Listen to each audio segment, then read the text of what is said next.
Hello everybody, thank you for joining me. Today is International Poetry Day and I was thinking about poems that I like and those that I don't, and I must admit I'm more in favour of poems that I can actually understand. Sometimes I just get completely lost in the language. It doesn't convey anything to me, but sometimes words which are used in strange ways do move me. One of Gerald Manley Hopkins' poems about the grandeur of God, he's talking about nature. He says, nature is never spent. There lives the dearest freshness deep down things.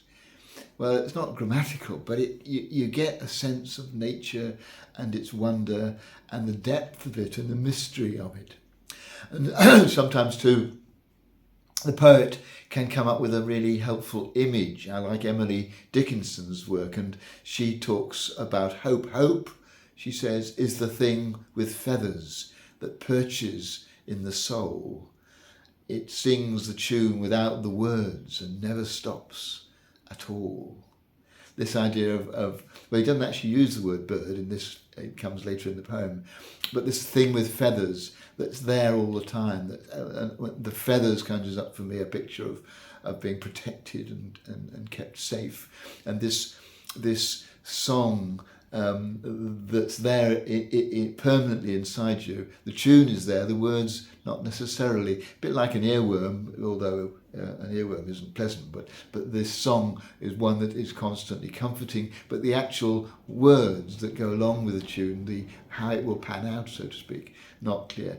The capacity of an image to get you thinking and get your mind working around a particular idea, or the way a poet can sometimes conjure up a whole situation in just a few lines. I like Wendy Cope's work, and she this is the entirety of one of her poems.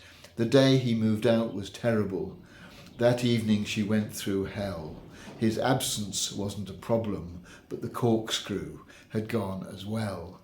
And in just those 4 lines, you get a whole story of what happened before and what happened after his departure and how she had hoped to deal with her grief. I think poetry is something to be celebrated, not to worry about anything that we can't comprehend. Maybe one day we shall, and it may speak to somebody else, but finding the poems that really speak to us is really a joy. And I just want to finish with a quote from one of my favourite Christian poets, probably my favourite Christian poet, Malcolm Guite, Guite, who has recently written a poem addressed to Dante, who perhaps is the poet of poets. And I think this says something to me about what poetry can achieve. He says to Dante, the word in you revealed his quickening powers, removed the daily veil and let me see, as sunlight played along your book-lined walls, that words are windows into mystery. And I think that sums up the best poetry, words that lead us into mystery.